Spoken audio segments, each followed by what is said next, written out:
Hello दोस्तों, नमस्कार। आज हम लोग पढ़ेंगे प्राचीन भारत जो इतिहास चल रहा था, प्राचीन का इतिहास, उसी के अंतर्गत ये चला आपका आधुनिक वाला। उसी में ये उसी का दूसरा लेक्चर है। हमने इसका एक जो पहला लेक्चर था, पहली वीडियो थी, उसको हम कल छोड़े थे। ये दूसरी वीडियो आपकी है। उसी के अंतर्गत जो कुछ सवाल छूट गए थे उस सवाल को हम लेंगे।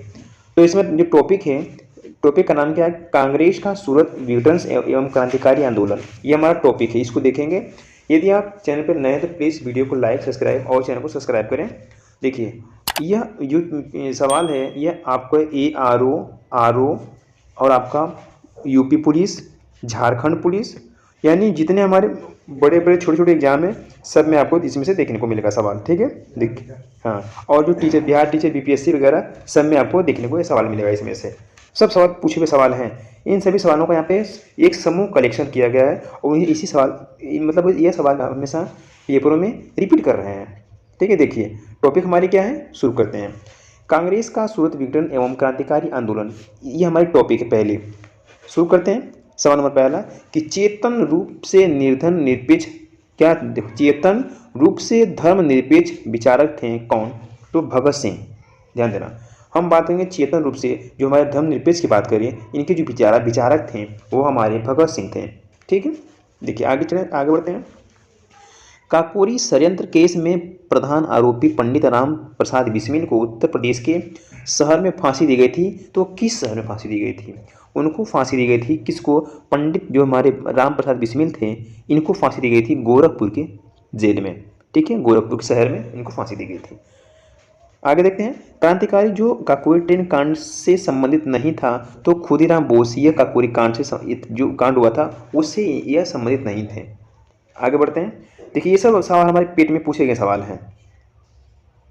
देखिए, सूची क्या है? सूची 1 में घटनाएं और सूची 2 में क्या वर्ष है। पूछ रहा है कि पहली सूची में कि गदर पार्टी की स्थापना कब की गई थी, किस वर्ष? तो 1913 में गदर पार्टी की स्थापना हुई थी। बर्लिन में इंडिपेंडेंस की बात करें तो इसकी स्थापना हुई थी 1916 में। और कमेटी की स्थापना और केंद्रीय असेंबली बम कांड कब हुआ था? तो ये हुआ था 1929 में। ये हुआ था, ये घटना हुई थी। बात करें कि चटगांव शस्त्रागार छापा कब पड़ा था? तो 1930 में पड़ा था। 1930 में पड़ा था। ये हमारा इम्पोर्टेंट पूरा, ये इसको आप देख लीजिएगा। ठीक है, देखिए आगे बढ़ते हैं। 1926 में गठित नौजवान सभा के प्रारंभिक सदस्य नहीं थे। तो कौन नहीं थे? अंबिका चक्रवर्ती, यह इसके सदस्य नहीं थे। किसानों को स्वयं केवल विदेशी जंजीर से ही आज़ाद नहीं करना है, अपितु जमींदारी व पूंजीवादी से भी आज़ाद करना है। यह कथन किसका है? यह कथन भगत सिंह का है। किनका है? भगत सिंह का।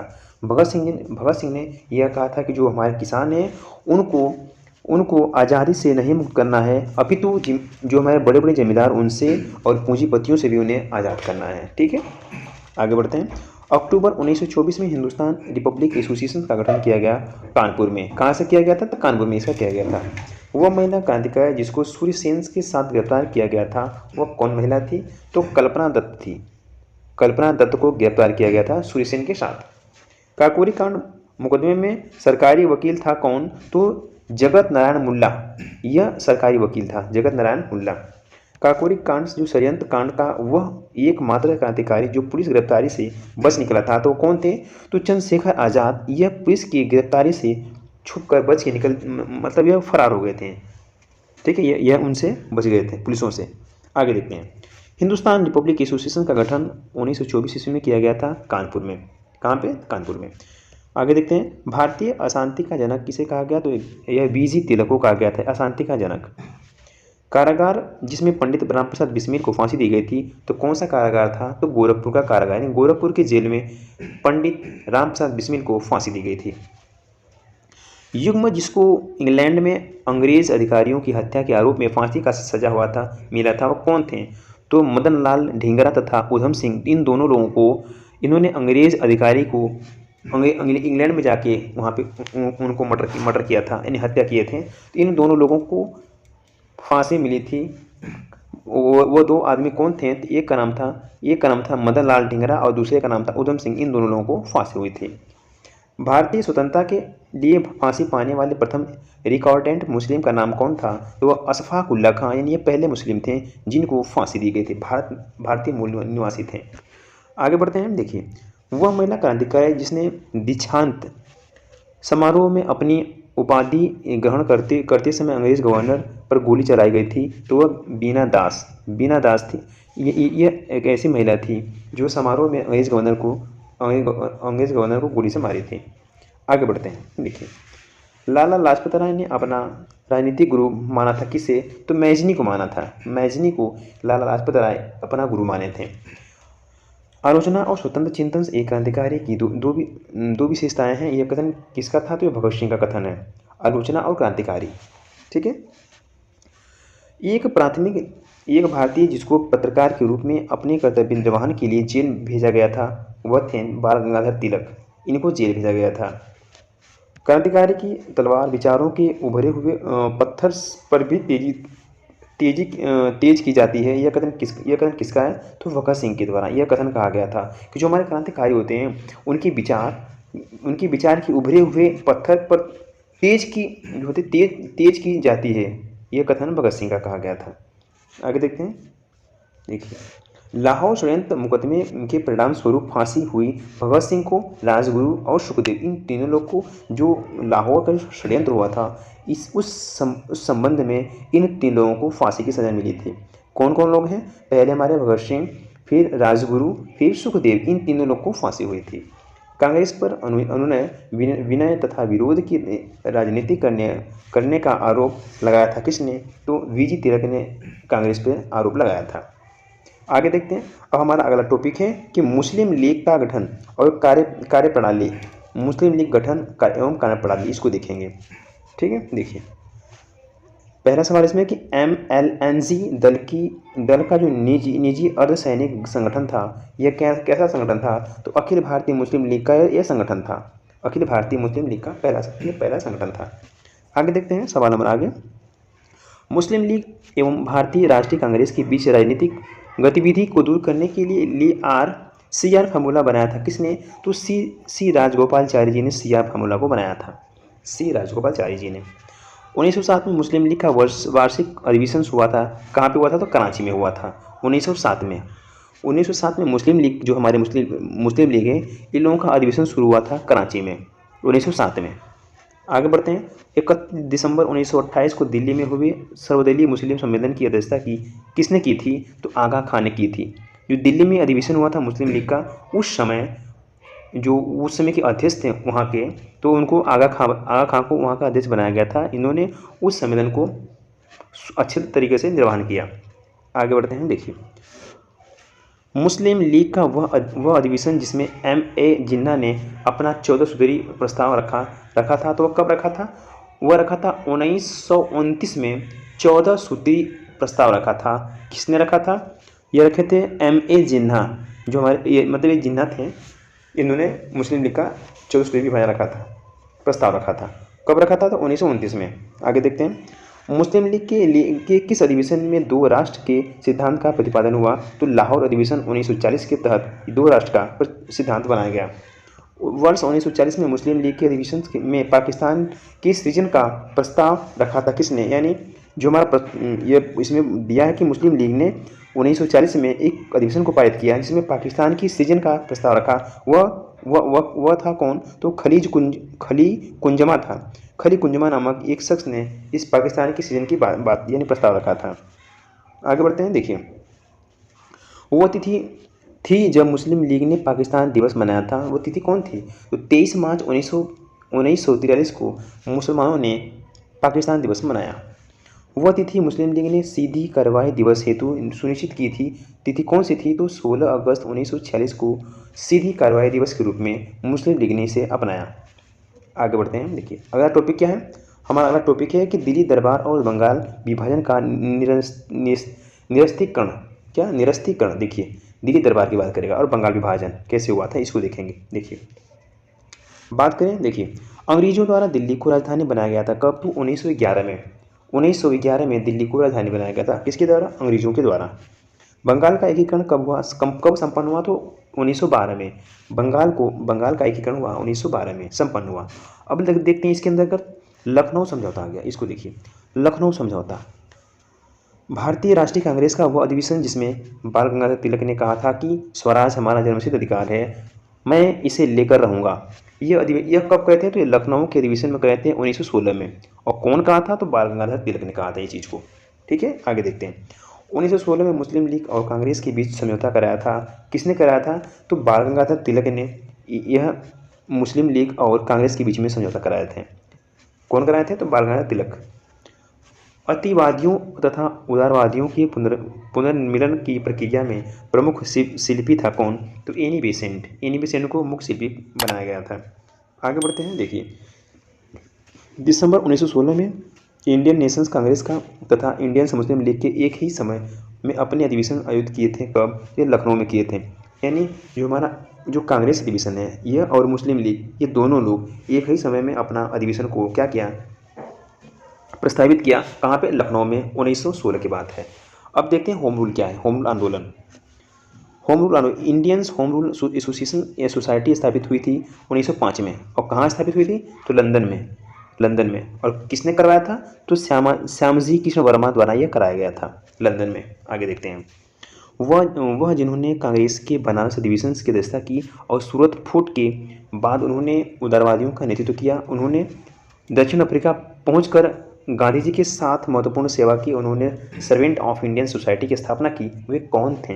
वे थे गोपाल कृष्ण गोखले, गांधी जी के गुरु। इन्होंने ये चीज़ को आगे बढ़ाया। ठीक है, यानी सर्वेंट ऑफ इंडियन सोसाइटी की स्थापना इन्होंने की थी, गोपाल कृष्ण गोखले ने। आगे बढ़ते हैं। आंदोलन जिससे गांधी जी संबंधित नहीं थे। किससे नहीं थे? तो होम रूल आंदोलन से गांधी जी संबंधित नहीं थे। बाल गंगाधर तिलक को लोकमान्य विशेषण दिया गया था। लोकमान्य विशेषण दिया गया था होम रूल आंदोलन के समय में। इन लोकमान्य विशेषण दिया गया था होम रूल के सम्मेलन में। आगे देखते हैं। National liberation federation of India अस्तित्व में आया था। कब? तो कांग्रेस में नरमपंथियों तथा उग्रवादियों में मतभेद के कारण ये आया था। फेडरेशन ऑफ इंडिया की बात करेगा, लिबरल फेडरेशन ऑफ इंडिया, ये अस्तित्व में आया था। आगे बढ़ते हैं। होम रूल आंदोलन का मुख्य ध्येय क्या था? तो उसका ध्येय था कि भारत में ब्रिटिश साम्राज्य के अंदर स्वशासन प्राप्त करना। क्या करना? स्वशासन, यानी अपना राज्य प्राप्त करना। कहाँ पे? तो जो ब्रिटिश जो साम्राज्य था वह चाहता था कि हम भारत में होम रूल ला करके और भारत में अपना शासन स्थापित कर लें। आगे बढ़ते हैं। प्रथम विश्व युद्ध के दौरान आंदोलन जो भारत में लोकप्रिय हुआ था वह कौन सा आंदोलन था? तो वह आंदोलन का नाम था होम रूल आंदोलन। यह आपका लोकप्रिय हुआ उस समय प्रथम विश्व युद्ध के दौरान में। देखिए, भारतीय अशांति के जनक के रूप में जाना जाता है किसे? तो लोकमान्य तिलक को। बाल गंगाधर तिलक को भारतीय अराजकता का पिता कहा जाता है। यह कहा था किसने? तो वेलेंटाइन सिटोल ने कहा था। वो क्या है? वो भारतीय अराजकता का पिता कहा जाता था, यानी अशांति का दूत। आगे देखते हैं। आपकी एक अगली टॉपिक आ गई। टॉपिक का नाम क्या है? नाम इसका है कि गांधीवादी युग का प्रारंभिक दक्षिण अफ्रीका से रोलेट सत्याग्रह तक जितने सारी बातें गांधी युग की, इसमें सभी बातों को देखेंगे। देखिए, शुरू करते हैं। वल्लभ भाई पटेल को सरदार की उपाधि दी थी किसने? तो बारडोली की महिलाओं ने दी थी। बारडोली की महिलाओं ने सरदार वल्लभ भाई पटेल को सरदार की उपाधि दी थी। ध्यान दीजिएगा। आगे बढ़ते हैं। रविन्द्रनाथ टैगोर को अंग्रेजी सरकार ने सर की उपाधि 1915 में दी थी, जिसे उन्होंने जलियांवाला बाग नरसंहार के बाद लौटा दिया। कब हुआ था जलियांवाला बाग नरसंहार? यह हुआ था 1919 में। उसी समय सर की उपाधि को रविन्द्रनाथ टैगोर ने लौटा दिया। क्रांतिकारी नेता कलकत्ता में क्रूर पुलिस कमिश्नर चार्ल्स टेगार्ड की हत्या की प्रयास किया था। तो ये गोपीनाथ साहा ने इनकी हत्या का प्रयास किया था, गोपीनाथ साहा। आगे बढ़ते हैं। देखिए, खादी को स्वतंत्रता की वर्दी कहा गया। महात्मा गांधी ने कहा था खादी को स्वतंत्रता की वर्दी। M.K. गांधी, मोहनदास करमचंद गांधी ने निम्नलिखित में से भारतीय राष्ट्रीय कांग्रेस के अधिवेशन में से किस में एक सर्वप्रथम भाग लिया था? सबसे पहले कलकत्ता अधिवेशन में गांधी जी ने भाग लिया था। कलकत्ता अधिवेशन हुआ था 1901 में, उसी में गांधी जी ने भाग लिया था। आगे देखते हैं। महात्मा गांधी ने सत्याग्रह शस्त्र का उपयोग सर्वप्रथम किया था। तो दक्षिण अफ्रीका से जब वो वापस आए थे उसी समय उन्होंने शुरू किया था सत्याग्रह का। देखिए, आगे बढ़ते हैं। सत्याग्रह शब्द को गढ़ा था गांधी जी ने। किसने गढ़ा था? गांधी जी ने। महात्मा गांधी जी ने भारत में अपना पहला जन भाषण दिया था। कहाँ पे दिया था? तो पहला जन भाषण दिया था वाराणसी में, जिसे कहते हैं बनारस। बनारस में अपना पहला जनसभा भाषण दिया था। महात्मा गांधी को आदेशित किया था कि वह एक भारत में प्रथम वर्ष खुले कान पर मुंह बंद कर व्यतीत करें। यह कहा था किसने? तो गोपाल कृष्ण गोखले, जो हमारे गांधी जी के गुरु थे, इन्होंने कहा था खुले कान पर मुंह बंद करे व्यतीत करें, यह कहा था गोखले जी ने। आगे बढ़ते हैं। देखिए, भारतीय राष्ट्रीय कांग्रेस के अधिवेशन में महात्मा गांधी को चंपारण के किसानों की समस्याओं को अवगत कराया गया था लखनऊ अधिवेशन 1916 के तहत। उसी समय जो हमारे किसान थे उनको उनको होने वाली जो समस्याएं थी उनके बारे में गांधी जी को बताया गया था लखनऊ अधिवेशन 1916 के तहत। गांधी जी ने बंधुआ बंधुआ मजदूर को मुक्त कराने का अभियान प्रारंभ किया था पटना से। कहाँ से? पटना से। गोखले की राजनीतिक गुरु कौन थे? तो एम जी रनाडे ये गोखले के गुरु थे। एम के गांधी यानी मोहनदास करमचंद गांधी ने हिंद स्वराज की लिखी थी 1909 में। कब लिखी थी? हिंद स्वराज की बात करें तो हिंद स्वराज लिखी थी 1909 की बात है। ठीक है, आगे देखते हैं। जलियांवाला बाग हत्याकांड हुआ था 13 अप्रैल 1919 में। 13 अप्रैल 1919 में हुआ था। आगे देखते हैं। आंदोलन में महात्मा गांधी ने पहली बार भूख हड़ताल का प्रयोग हथियार के रूप में किया था। ये अहमदाबाद की हड़ताल, वह जो हड़ताल थी वह अहमदाबाद की हड़ताल थी जिन्होंने गांधी जी ने भूख हड़ताल को हथियार के रूप में प्रयोग किया था। देखिए आगे। चंपारण में 3 कठिया प्रथा का तात्पर्य था कि एक 3/20 भूभाग पर नील की खेती करना। क्या था? 3 कठिया का मतलब होता है कि जो ज़मीन होती है उसके 3/20 भाग पर जमीन पर नील की खेती करो और किसी चीज़ की नहीं। किसकी? नील की। आगे बढ़ते हैं। गांधी जी ने अपना प्रथम सत्याग्रह प्रारंभ किया था मजदूरों को कम मजदूरी दिए जाने के विरुद्ध में। सबसे पहला उनका सत्याग्रह शुरू हुआ था। जो हमारे मजदूर किसान होते हैं इनको जो वेतन मिलता है यानी मजदूरी मिलती है उस मजदूरी के ऊपर उन्होंने विरोध किया था। ठीक है, कम मजदूरी उनको मिलती थी इसकी वजह से।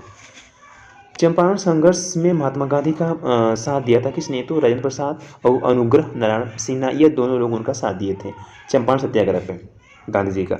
आगे बढ़ते हैं। देखिए, गांधी जी भारतीय राष्ट्रीय कांग्रेस के अध्यक्ष थे बेलगाम अधिवेशन में। बेलगाम का जो अधिवेशन था उसमें कांग्रेस के अध्यक्ष बने।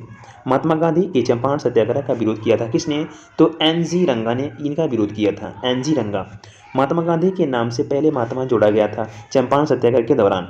चंपारण सत्याग्रह के दौरान महात्मा जोड़ा गया था, महात्मा। ठीक है, आगे देखते हैं। जलियांवाला बाग नरसंहार पर कांग्रेस जांच समिति की रिपोर्ट के प्रारूप लिखने का कार्य सौंपा गया था किसको? तो महात्मा गांधी को सौंपा गया था। जो जलियांवाला बाग जो नरसंहार हुआ था, कांग्रेस जो जांच करे उसकी उस समिति की रिपोर्ट को तैयार करने के लिए गांधी जी को ही बनाया गया अध्यक्ष और इन्हीं को दिया गया था, वो रिपोर्ट तैयार करने के लिए सौंपा गया था। ठीक है, आगे बढ़ते हैं। गांधी जी की राम राज्य के युगल सिद्धांत थे तो सत्य तथा अहिंसा, ये इनके 2 थे युगल सिद्धांत, सत्य और अहिंसा।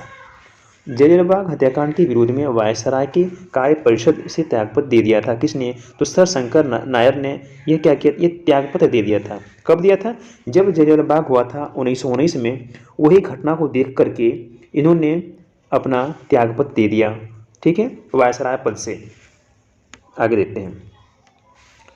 दक्षिण अफ्रीका में रहने की अवधि में गांधी जी ने जिस पत्रिका पर प्रकाश किया था उसका नाम क्या था? उस पत्रिका का नाम है इंडियन ओपिनियन ये पत्रिका है, इस पर उन्होंने प्रकाश किया था। वे 2 नेता जिन्होंने भारत के दौरान कर सामाजिक उत्थान का कार्य किया तो महात्मा गांधी और तिलक, ये दोनों थे कर उत्थान का काम किए थे। आगे बढ़ते हैं। देखिए आगे अगला सवाल है। दोस्तों, यदि आप चैनल पर नए हैं तो प्लीज़ वीडियो को लाइक शेयर सब्सक्राइब करें चैनल को, क्योंकि यह जो हमारा चल रहा है टॉपिक बिल्कुल महत्वपूर्ण टॉपिक चल रही है। आगे देखिए, बात करते हैं कि एम के गांधी समर्थक थे किसके? तो दार्शनिक अराजकतावाद के यह क्या थे? ये समर्थक थे। दार्शनिक और अराजकतावाद के ये समर्थक थे। आगे बढ़ते हैं। देखिए, यदि बात करें करमचंद गांधी दीवान थे किसके? तो पोरबंदर, राजकोट और बीकानेर के ये क्या थे? दीवान थे। इनके पिता जो करमचंद गांधी थे वे। ठीक है, गांधी जी की दृष्टि में अहिंसा का अर्थ क्या होता है? तो सत्य की प्राप्ति का रास्ता, यह होता है अहिंसा का अर्थ। दक्षिण अफ्रीका का रेलवे स्टेशन जहां गांधी जी को ट्रेन से फेंका गया था वह कौन सा स्टेशन था? तो पीटर मारिट्सबर्ग, पीटर मारिजबर्ग एक स्टेशन था, प्लेटफॉर्म था, वहीं से गांधी जी को उतार दिया गया क्योंकि वो लोग बोल रहे हैं कि यार यह काले आदमी नहीं जाएंगे। ठीक है, आगे बढ़ते हैं। वह व्यक्ति जिसने 4 अप्रैल 1919 को दिल्ली की सभा जामा मस्जिद की प्रवचन मंच से हिंदू मुस्लिम एकता पर भाषण दिया था, वे कौन थे? तो स्वामी श्रद्धानंद थे। इन्होंने दिल्ली में जाकर के जामा मस्जिद के निकट जो मंच बनाया गया था, उसी समय जाके मंच पे इन्होंने हिंदू मुस्लिम की एकता की बात कही और उस पर भाषण दिया। स्वामी श्रद्धानंद ने भाषण दिया था। आगे बढ़ते हैं, देखिए अगला सवाल है आपका। गांधी जी के अनुसार हिंसा का क्रूरतम रूप क्या होता है? तो गरीबी का अस्थायित्व। गरीबी का अस्थायित्व क्रूरता का आपका इनका रूप था। वह कारागार जिसे गांधी जी ने मंदिर का नाम दिया, वह यरबदा जेल थी। यरबदा जेल को गांधी जी ने बोला कि यह मंदिर है, मंदिर की उपाधि दी। गांधी जी ने सेवा धर्म अपनाया था। दक्षिण अफ्रीका में इन्होंने सेवा धर्म को अपनाया था। गांधीयंस इनोवेशंस की बात करें तो गांधी इनोवेशंस जिसे कहते हैं गांधी जी का नवाचार का तात्पर्य क्या है? तो कम निवेश से अधिक उत्पादन अधिक लोगों के लिए। उनका यह गांधीयन इनोवेशंस का अर्थ है कि कम निवेश यानी कम निवेश से अधिक उत्पादन और अधिक लोगों को के लिए लाभ। ठीक है, उसका अर्थ है भारतीय स्वतंत्रता को प्राप्त करने के लिए निष्क्रिय विरोध करने के लिए जाने जाते हैं कौन? तो मोहनदास करमचंद गांधी निष्क्रिय विरोध करने के लिए जाने जाते हैं। आगे बढ़ते हैं। ब्रिटिश निर्मित उत्पादों पर गांधी जी का बहिष्कार प्रभावी हुआ क्योंकि ब्रिटेन भारत को एक बड़ा क्या समझता था? निर्मित वस्तुओं का बाजार समझता था। क्या समझता था? कि निर्मित वस्तुओं का बाजार है। गांधी जी उसका बहिष्कार कर दिए। आगे देखते हैं। गोखले माई पॉलिटिकल्स गुरु पुस्तक लिखी है तो एके यानी एम के गांधी के ऊपर। आगे देखते हैं। एम के गांधी के अनुसार अस्पृश्यता को सामाजिक आर्थिक सुधार किया जा सकता है तो यह उनके लिए कुटीर उद्योग स्थापित करके। जो छोटे हमारे कुटीर मतलब लोग हैं, मतलब जो वैसे मतलब छोटे छोटे कुटीर उद्योग वाले जो हमारे व्यापारी हैं, उनके लिए जो सामाजिक आर्थिक सुधार मिल जाए उनके लिए छोटे लघु कुटीर उद्योग का इन्होंने निर्माण किया गांधी जी ने। आगे देखते हैं। गांधी जी की सत्याग्रह रणनीति में सबसे अंतिम स्थान प्राप्त हुआ था उपवास को। किसको? उपवास को। महात्मा गांधी के अनुसार राजनीति का तात्पर्य था कि जन कल्याण के लिए सक्रियता। क्या था? जन कल्याण के लिए सक्रियता। महात्मा गांधी से संबंधित नहीं है कौन? तो होम रूल आंदोलन, ये उनसे संबंधित नहीं है। हरिजन सेवक संघ की स्थापना किए थे महात्मा गांधी ने। महात्मा गांधी द्वारा संचालित आंदोलन के सही क्रम देखिए, एक सूची आगे सूची में आते हैं। सूची में क्या है पहले में कि चंपारण सत्याग्रह कब शुरू हुआ था? तो ये हुआ था 1917 में, असहयोग आंदोलन शुरू हुआ था 1920 में और दांडी मार्च शुरू हुआ था 1930 में। ये इनके 3 इंपॉर्टेंट मार्ग हैं, ये आंदोलन है। यह आप इसको एक बार जरूर देखें। ठीक है, इंपॉर्टेंट है। आगे बढ़ते हैं। आपका अगला टॉपिक क्या है? साम्यवादी आंदोलन एवं विभिन्न दल है। साम्यवादी की बात करेंगे। क्या होता है साम्यवादी? इसका पहला सवाल है कि दिल्ली में वायसराय लॉर्ड हार्डिंग पर बम फेंकने के लिए उत्तरदायी था कौन? तो अनुशीलन समिति जो थी यही उत्तरदायी थी। 1918 में प्रथम मजदूर संघ की स्थापना की थी बीपी वाडिया ने इसको शुरू किया था। अखिल भारतीय ट्रेड यूनियंस कांग्रेस के प्रथम अध्यक्ष कौन थे? तो लाला लाजपत राय को पहला अध्यक्ष बनाया गया ट्रेड यूनियन का। आगे बढ़ते हैं। देखिए 1919 में नागपुर में संपन्न all India trade unions Congress की अध्यक्षता की थी किसने? तो जवाहरलाल नेहरू ने इसकी अध्यक्षता की थी। वह व्यक्ति जिसने वर्ष 1931 में गुरुवार मंदिर में अछूतों के प्रवेश संबंधित प्रयास का नेतृत्व किया था, वह कौन थे? तो PM तिरुमाम्बू। यह एक ऐसे साधु थे जिन्होंने गुरुवार मंदिर जो था ना, गुरुवायूर मंदिर, इसमें अछूतों को प्रवेश से यह रोकने के संबंध में थे। आगे देखते हैं। सन 1939 में ऑल इंडिया टेस्टेट्स पीपल्स कॉन्फ्रेंस का अध्यक्ष थे कौन?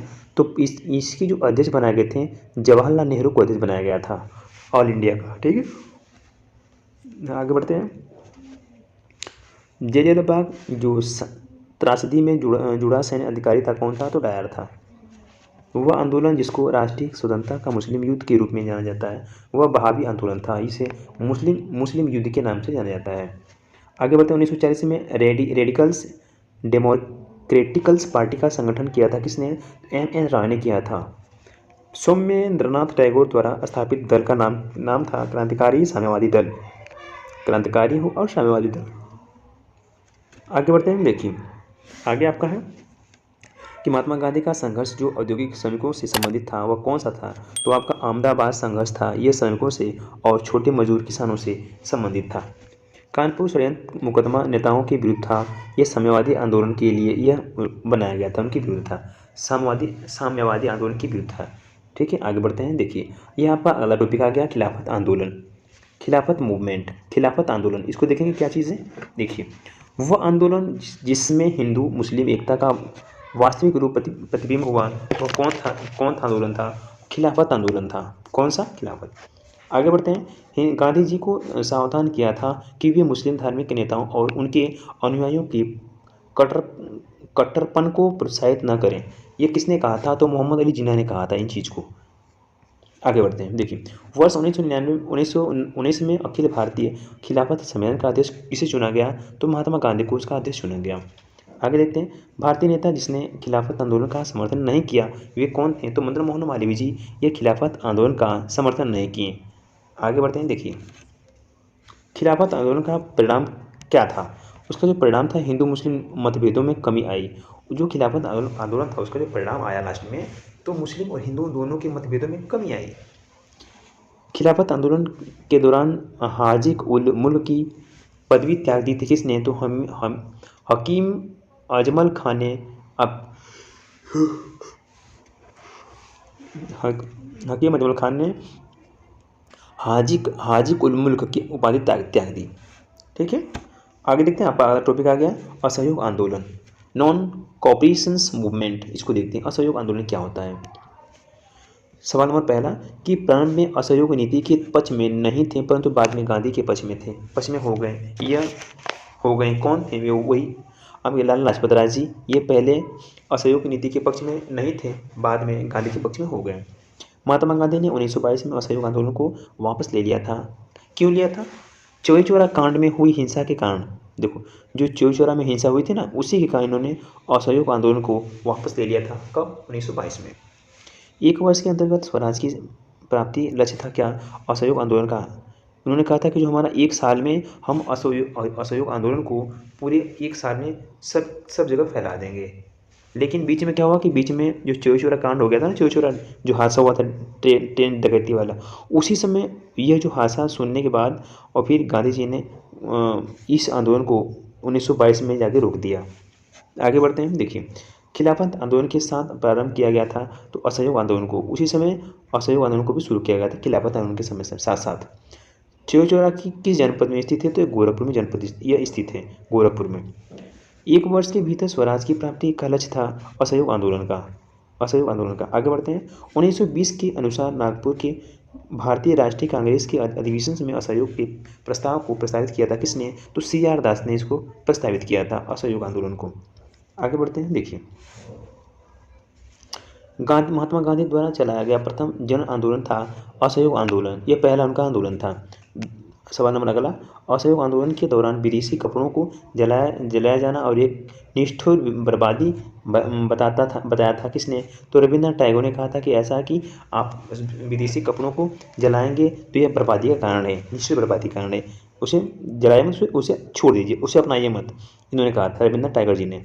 आगे बढ़ते हैं। असहयोग आंदोलन को समर्थन दिया परंतु इनके परिणाम नहीं देख सके। कौन थे? तो बाल गंगाधर तिलक। आगे देखते हैं। चौरी चौरा कांड की घटना के समय महात्मा गांधी कहाँ थे? उसमें बारदोली में थे, बारदोली में। ठीक है, आगे देखते हैं। ब्रिटिश सरकार ने महात्मा गांधी को जो उपाधि दी थी जिन्हें उन्होंने असहयोग आंदोलन में वापस कर दी, वह कौन सी उपाधि थी? तो कैसर-ए-हिंद की उपाधि इन्होंने वापस कर दी थी। ठीक है, असहयोग आंदोलन के समय में यह जो हमारा यह असहयोग आंदोलन शुरू हुआ था, इसी समय गांधी जी ने कैसर-ए-हिंद की उपाधि को भी वापस कर दी जो मिली थी अंग्रेजों द्वारा, ब्रिटिश सरकार द्वारा। आगे बढ़ते हैं। महात्मा गांधी के साथ वह मुसलमान जिसने बाल गंगाधर तिलक की अर्थी उठाई थी, वो कौन थे? तो शौकत अली बाल गंगाधर तिलक की अर्थी उठाई थी। गांधी जी के साथ ये एक मुसलमान थे, शौकत अली। 1921 और 22 के असहयोग आंदोलन का मुख्य प्रतिफल था क्या, तो हिंदू मुस्लिम एकता यह का मुख्य प्रतिफल था। असहयोग आंदोलन के दौरान अपनी वकालत छोड़ दी थी किसने, तो चित्तरंजन दास ने अपनी वकालत छोड़ दी थी असहयोग आंदोलन के साथ। दिल्ली में 24 फरवरी 1922 को असहयोग के खिलाफ भारतीय कांग्रेस समिति की बैठक में असहयोग आंदोलन वापस लेने के लिए गांधी जी के विरुद्ध निंदा प्रस्ताव प्रस्तुत किया गया था। किसके द्वारा, तो डॉक्टर मुंजे के द्वारा निंदा प्रस्ताव पारित किया गया था, मुंजे के द्वारा। आगे देखते हैं। तारा द्वारा महात्मा गांधी को चौचौरा की घटना की सूचना दी गई थी, तो दशरथ प्रसाद द्विवेदी ने इसको दी थी, बताया था दशरथ प्रसाद द्विवेदी जी ने। गैर सहयोग आंदोलन के रचनात्मक कार्यक्रमों में से नहीं था, तो कौन सा नहीं था, तो विदेशी कपड़ों का बहिष्कार करना, यह आपका उसमें नहीं था। देखिए आगे बढ़ते हैं, बात करते हैं कि आज़ादी हमारी पहुंच के अंतर्गत है, इसे कसकर पकड़ लेना है। यह कथन किसका है, यह कहते हैं गांधी जी ने। महात्मा गांधी ने कहा था कि जो आज़ादी हमारी पहुंच के अंतर्गत है और इसको कस के पकड़ना है। ठीक है, आगे बढ़ते हैं। आपका अगला टॉपिक आ गया, देखते हैं क्या टॉपिक है, किसान आंदोलन एवं किसान सभाओं का गठन। ठीक है, इसको देखते हैं किसान आंदोलन क्या होता है। इसमें जितने सवाल बने हैं बिल्कुल सभी सवाल को देखेंगे। यदि आप चैनल पर नए तो प्लीज़ इसको सब्सक्राइब करें और लाइक करें। देखिए, अवध में हुए एका आंदोलन का मुख्य उद्देश्य क्या था, तो उसका उद्देश्य था लगान का नकद में परिवर्तन करना। 1918 में संयुक्त प्रांत किसान सभा का गठन किया गया था, किसके द्वारा, तो इंद्र नारायण द्विवेदी के द्वारा। एक आपका सूची आ गया, सूची को देखेंगे। सूची 1 में क्या है, सूची 1 में आपका ट्रेड यूनियन है और सूची 2 में क्या है, दलीय संबद्धता है। देखिए सूची 1 में क्या है, तो भारतीय मजदूर संघ की स्थापना 1955 में हुई थी भारतीय जनता पार्टी के द्वारा। ये दलीय इसमें तो संबंधित है। इंडियन नेशंस ट्रेड यूनियन की बात करें, इसकी स्थापना हुई थी 1947 में भारतीय राष्ट्रीय कांग्रेस के द्वारा। यूनाइटेड ट्रेड यूनियंस कांग्रेस 1949 की बात है, इसकी स्थापना हुई थी। यह कम्युनिस्ट पार्टी ऑफ इंडिया के द्वारा शुरू किया गया था। ऑल इंडिया ट्रेड यूनियन की बात करें, यूनियन कांग्रेस की, तो ये इसकी स्थापना हुई थी 1920 में।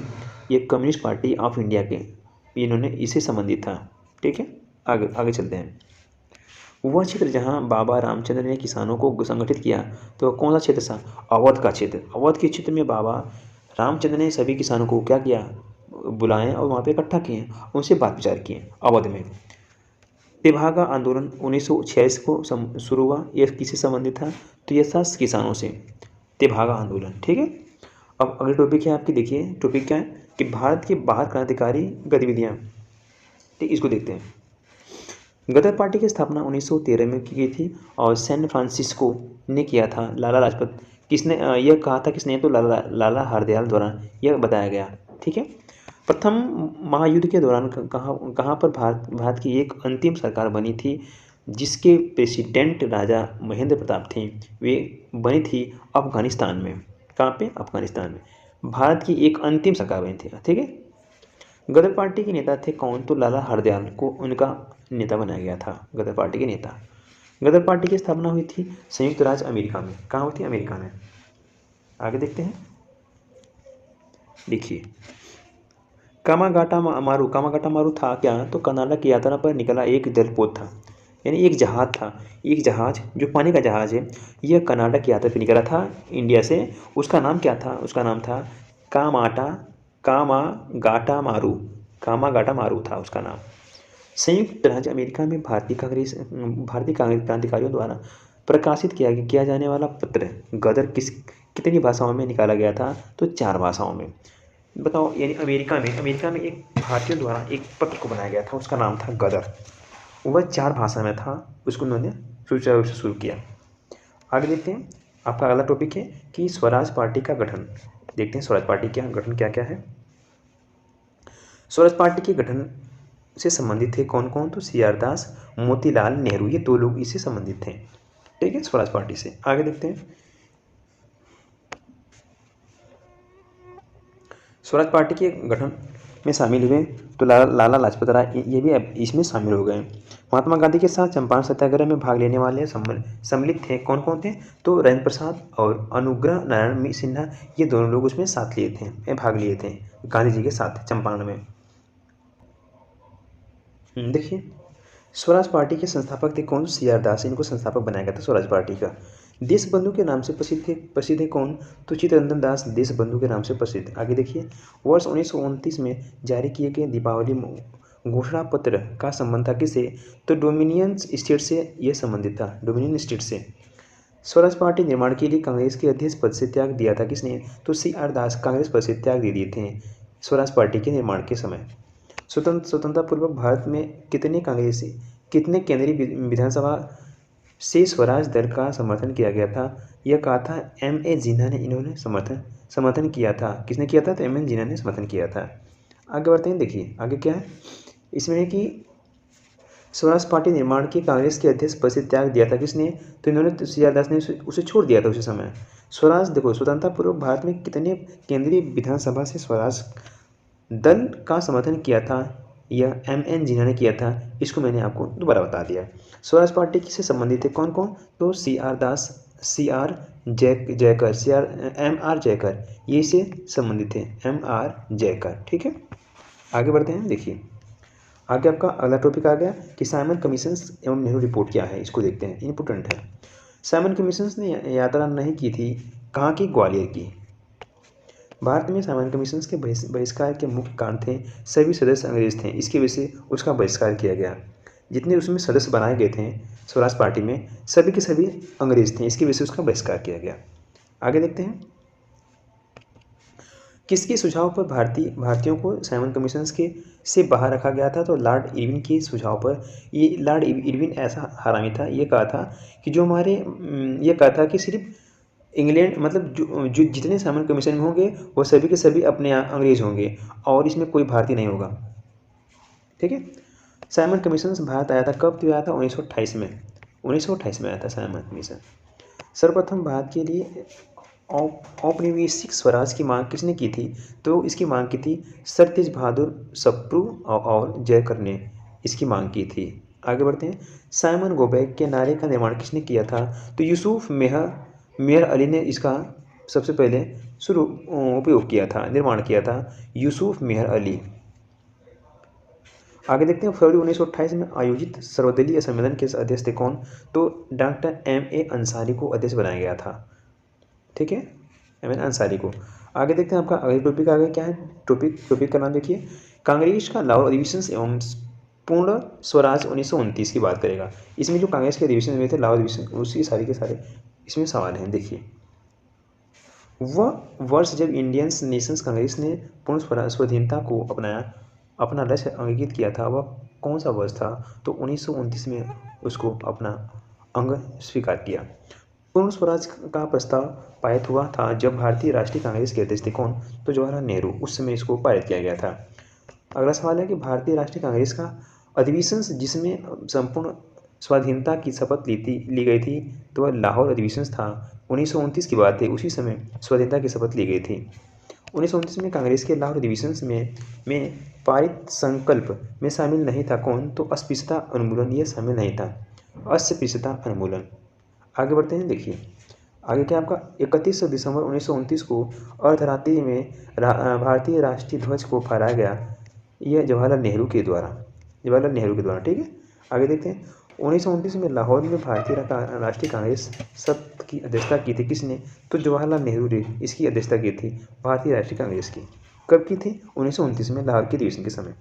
अब अगली टॉपिक है कि सविनय अवज्ञा आंदोलन एवं दांडी मार्च, इसको देखते हैं। सवाल नंबर पहला कि वह विदेशी पत्रकार जिसने धरसना साल्ट वर्क पर सत्याग्रह के बारे में समाचार दिया तो वेल मिलर, इसको देखते हैं। आगे देखिए, प्रसिद्ध दांडी मार्च शुरू हुआ था कब? तो 12 मार्च 1930 को यह शुरू हुआ था। नमक सत्याग्रह में के समय गांधी जी के गिरफ्तार हो जाने के बाद आंदोलन के नेता के रूप में उनका स्थान लिया था कौन? तो अब्बास तैयबजी ने उनका स्थान लिया था, अब्बास तैयबजी। पेपर की बात करें तो जो हमारा पत्रकार साथी था उसका नाम था वेब मिलर, ध्यान दें इस चीज़ को क्योंकि ये सवाल पेट में आ चुका है। ठीक है, इन दोनों को। आगे बढ़ते हैं, देखिए महात्मा गांधी धरसना नामक गोदाम पर कांग्रेस कार्यकर्ताओं के धावे के समय कहाँ थे? तो उस समय ये यरवदास जेल में थे। वह आंदोलन जिसमें गांधी भाग लेने के लिए आचार्य विनोबा भावे प्रथम बार गिरफ्तार हुए, वे कौन सा आंदोलन था? तो सविनय अवज्ञा आंदोलन था, जिसमें आचार्य विनोबा भावे को पहली बार गिरफ्तार किया गया था। शक्ति के विरुद्ध अधिकार की इस लड़ाई में मैं विश्व की सहानुभूति चाहता हूँ, यह किसने कहा था? तो गांधी जी ने कहा था दांडी यात्रा के समय। वह प्रांत जिसके सत्याग्रहियों की संख्या महात्मा गांधी के दांडी कूच में सर्वाधिक थी, तो वह गुजरात। कौन सी थी? गुजरात।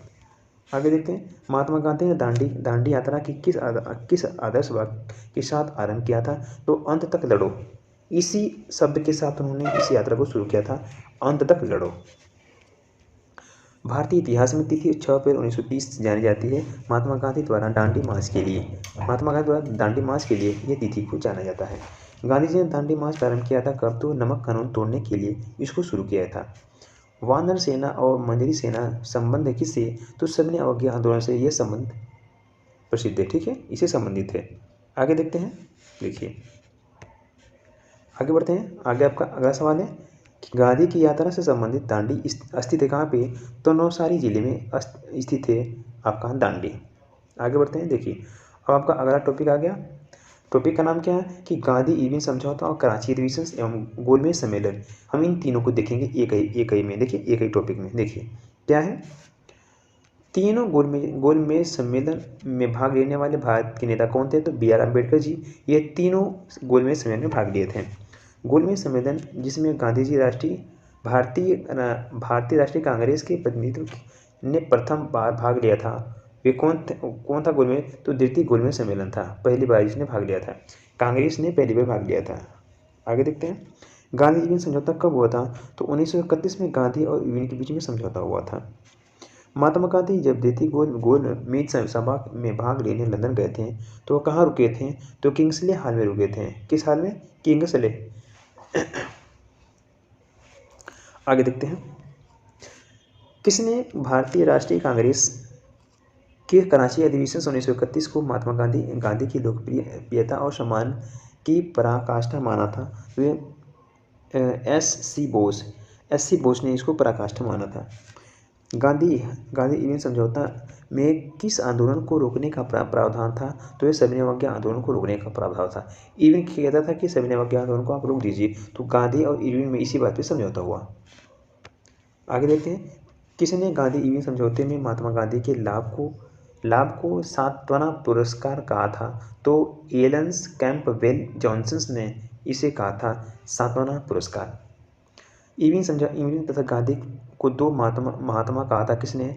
तो सरोजिनी नायडू ने कहा था कि इरविन और गांधी ये दोनों लोग क्या हैं? ये दो महान आत्मा है। आगे बढ़ते हैं, देखिए आगे क्या है। आपका अगला सवाल है कि लंदन में संपन्न हुए गोलमेज सम्मेलन में भारतीय ईसाइयों का प्रतिनिधित्व किया था किसने? तो केटी पॉल ने, जो हमारे ईसाई हैं, ईसाई धर्म के, उनके जो अध्यक्ष के रूप में यानी प्रतिनिधि के रूप में जो भाग लिए थे वे केटी पॉल हैं। गांधी इरविन समझौता हुआ मुख्य रूप से तो गोलमेज सम्मेलन में कांग्रेस की भागीदारी सहज करने के लिए। जो गोलमेज सम्मेलन हो रहा था उसी में कि कांग्रेस उसमें भाग ले, इसकी वजह से यह गांधी इरविन समझौता हुआ।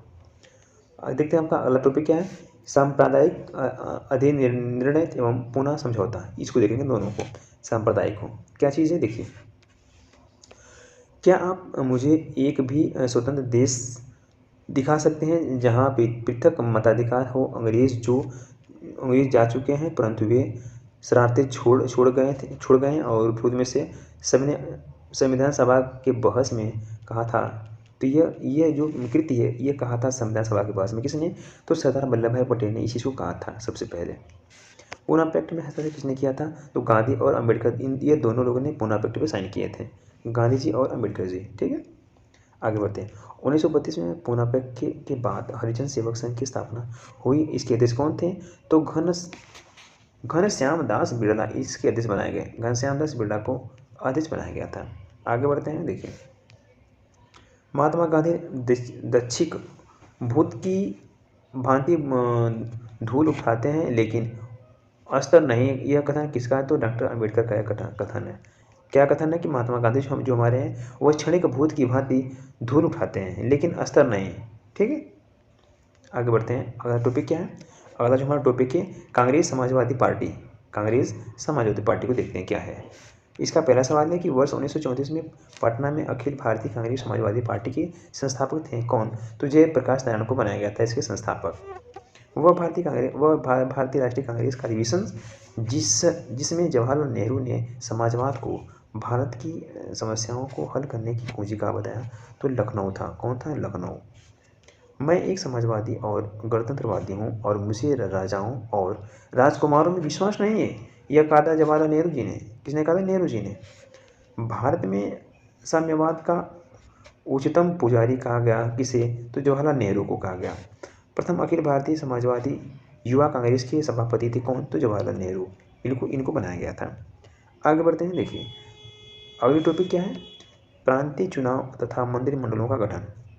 कैसे कैसे प्रांत के अंदर चुनाव होता है और उसमें मंत्रियों कैसे उसका गठन होता है उसको देखेंगे। देखिए सवाल नंबर 1, 1940 के रामगढ़ कांग्रेस की अध्यक्षता की थी किसने? तो मौलाना अबुल कलाम आज़ाद ने की थी रामगढ़ में। 1937 में प्रांतों में के मंत्रिमंडल के निर्माण के उपरांत कांग्रेस शासन की अवधि थी कितनी? तो 28 महीने, यानी 28 महीने तक कांग्रेस शासन की अवधि थी मंत्रिमंडल के निर्माण में। प्रांत जहां 1937 के आम चुनाव के बाद भारतीय राष्ट्रीय कांग्रेस ने अपनी सरकार नहीं बनाई थी वह बंगाल था, यानी बंगाल में कांग्रेस की सरकार नहीं बन पाई थी 1937 में। आगे बढ़ते हैं। देखिए 1937 के चुनाव के पश्चात यूपी में गठित मंत्रिमंडल में वित्त विभाग सौंपा गया था। रफ़ी अहमद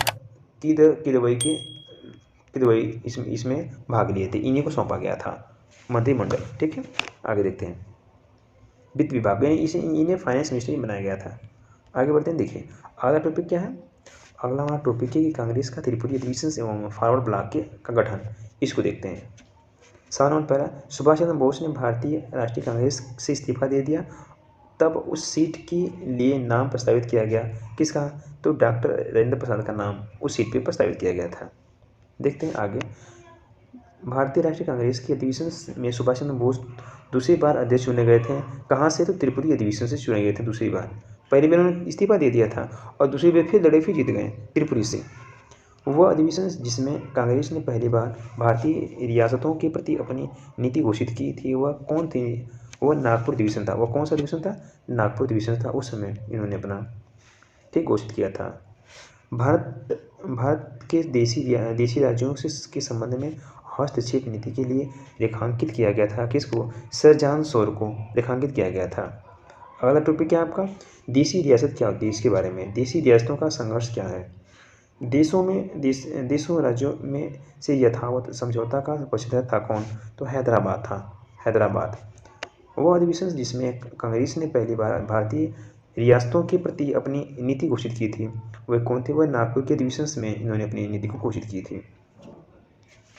भारत के देशी राज्यों के संबंध में हस्तक्षेप नीति के लिए रेखांकित किया गया था किसको? तो सर जॉन शोर को रेखांकित किया गया था।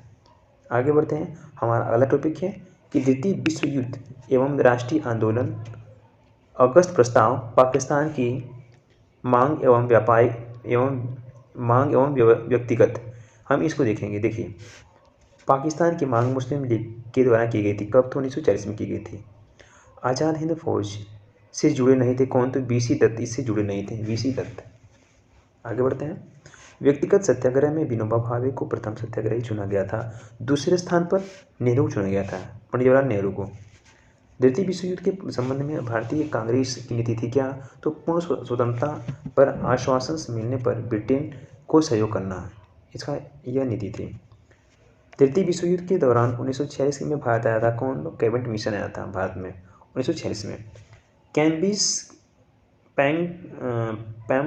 पैम्फलेट नाउ आर नेबर के परिचायक थे कौन? तो चौधरी रहमत अली, ये इसके परिचारक थे, रचयिता थे। ठीक है, यानी इन्होंने इसे रचा था, यानी लिखा था, चौधरी रहमत अली। आगे देखते हैं। एक आपका आगे क्या विषय सूची थी, इसको देखते हैं। अगस्त प्रस्ताव कब आया था? तो 1940 में आया था। क्रिप्स प्रस्ताव आया था 1942 में और CR फार्मूला आया था 1944 में और वेवेल योजना आई थी 1945 में।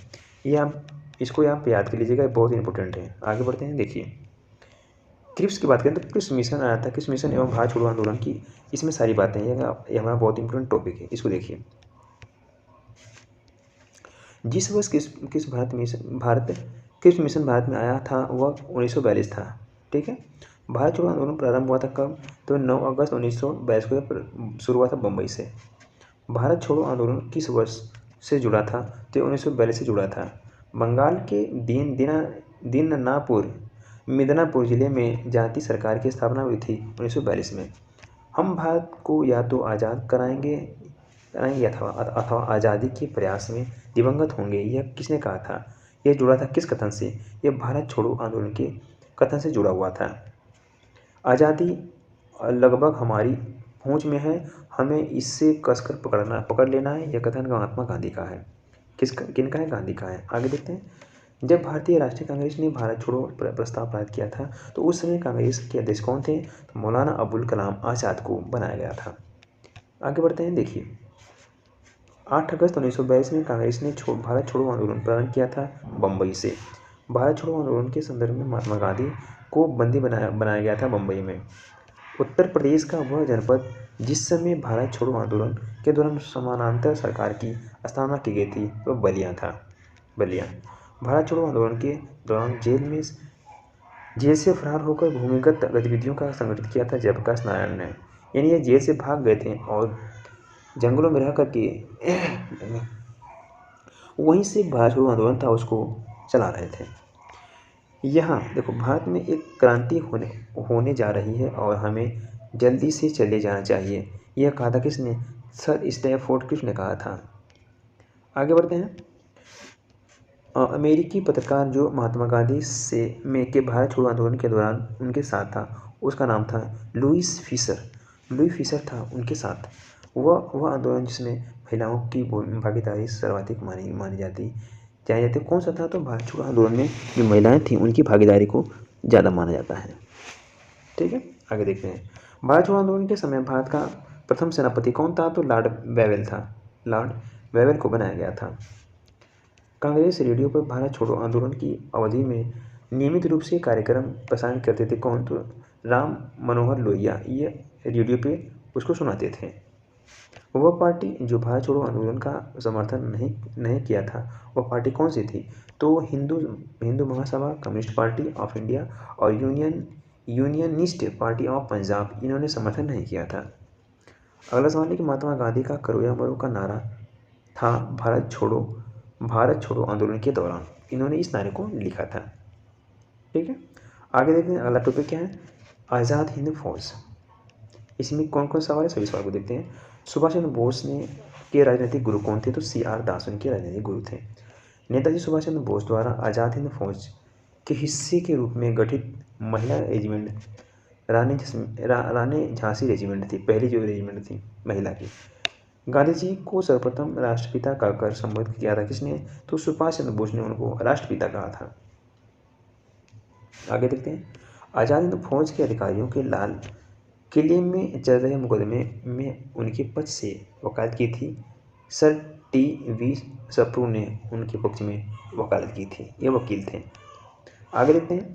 आज़ाद हिंद फौज दिवस मनाया जाता है 12 नवंबर 1945 से शुरू किया गया था, इसको मनाया जाता है 12 नवंबर को।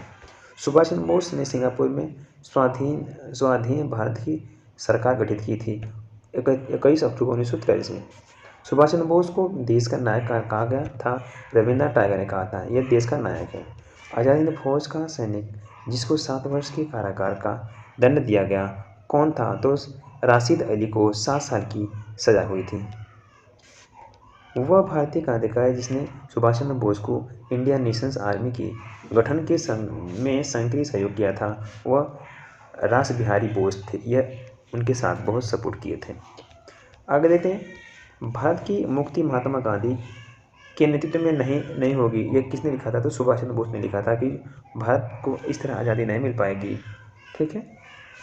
नेताजी सुभाष चंद्र बोस का जन्म जिस नगर में हुआ था वह कौन था? तो कटक में हुआ था। तुम मुझे खून 2 मिनट में आज़ादी दूंगा, यह कथन सुभाष चंद्र बोस का है। वह भारतीय क्रांतिकारी जिसमें सुभाष चंद्र बोस को इंडियन नेशनल आर्मी के गठन के रूप में सहयोग किया गया था, तो रास बिहारी बोस ने यह कहा था। दिल्ली चलो का नारा किसने दिया? तो इसका नारा सुभाष चंद्र बोस ने दिया था। ठीक है, दिल्ली चलो का नारा सुभाष चंद्र बोस ने दिया था। तो दोस्तों आज के लिए इतना ही। यदि आप चैनल पर नए तो प्लीज़ वीडियो को लाइक, सब्सक्राइब और शेयर करें, और हम आपसे अगली वीडियो